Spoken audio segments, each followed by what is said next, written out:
फक्त हेच घ्यायचं होतं. का ते चला सांगते. तर जाताना ना की आम्हाला विमान दिसलं. आम्ही कधी चालू तर या रोडनं आम्हाला विमान दिसतं त्याच. आता आम्हाला जाता जाता दिसल्या ह्या नर्सरीज. आता तुम्हाला काय वाटतंय इथं किती नर्सरीचे शॉप असतील? तर जवळजवळ 30 ते 35 होते. तर आमच्या भागामध्ये सगळ्यात मोठा नर्सरीचा शॉपचं ठिकाण हेच होतं आणि प्रत्येक नर्सरीमध्ये वेगवेगळे फुलांची झाडे, इनडोअर सजावटीसाठी वेगवेगळी झाडे होती. तर यावर आपण नक्कीच एकदा व्लॉग बनवूया.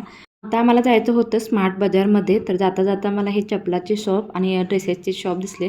तर तिथून फेरफटका मारला आणि पोचलो स्मार्ट बाजारमध्ये. तर गेल्या गेल्या मी गेले होते आपल्या कपड्यांच्या विभागामध्ये. आता होतं यांच्या मित्राचं लग्न, तर त्याच्यासाठी गिफ्ट घ्यायचं होतं. तर म्हटलं काहीतरी उपयोगात येईल असंच काहीतरी घेऊयात. तर आम्हाला हा दिसला प्रेस्टिजचा सेट. तर त्यामध्ये काय काय होतं की एक कढाई होती, एक फ्राय पॅन होता आणि एक तवा होता. क्वालिटी वगैरे चांगली वाटली आणि यावर दोघांचंही एकमत झालं.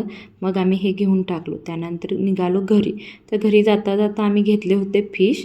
आम्हाला फ्राय करायचे होते आणि कालवणसुद्धा बनवायचं होतं. तर आम्ही हे फिश फ्राय वेगळ्या पद्धतीने केलं होतं, कारण ह्यामध्ये आम्ही कॉर्नफ्लॉवरचं थोडंसं पीठ वापरलं होतं क्रिस्पी होण्यासाठी. तर फिश फ्राय पण छान झाले होते. तर बघू शकता मस्त असं क्रिस्पी झाले होते.